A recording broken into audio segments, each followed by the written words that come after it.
Are you new to playing Killer in Dead by Daylight? Do you want to know how Hex Totems work? Then this video is for you. Recently, I did a DbD 101 explaining Hex Totems for survivors, and I was surprised at the number of people looking for a killer POV. So here is Hex perks for killers. Hex Totems are a type of perk killers can choose for their loadout. When reading the description, they might seem overly powerful. For example, Haunted Ground makes all survivors exposed for 60 seconds, and there is no way for survivors to avoid it once the Hex has been activated. That's because Hex perks are high risk, high reward.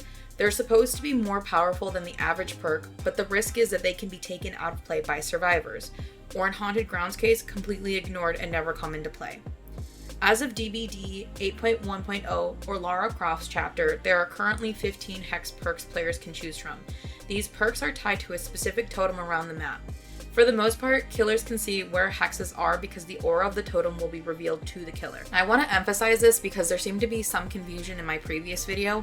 For the most part, with Hex perks, there is no way for a killer or survivor to definitively know what the specific totem is hexed with.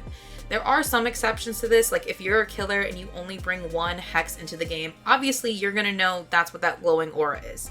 Or, if all of your other hexes get cleansed so you only have one remaining, you're gonna know what that is. If you're running perks like Plaything, you can kind of look around the map to watch and see what auras get revealed. Or if you're running Pentimento, you have to specifically light that totem, so then obviously you're gonna know what it is. Now, I did say for the most part, killers can see where their hexes are at. Most hexes are activated / glowing at the start of a match. There are some exceptions to this. Noed activates once all the generators have been completed. Devour Hope activates once you get enough tokens.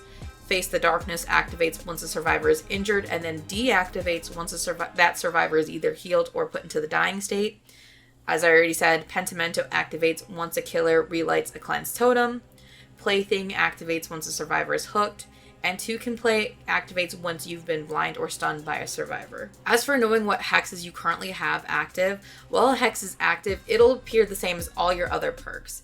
Once it's been cleansed and is no longer in play, it'll become like muted or dull, and if you're like me and you run mods on your perks, it might vary, but from what I've seen, mods kind of take into account how that works.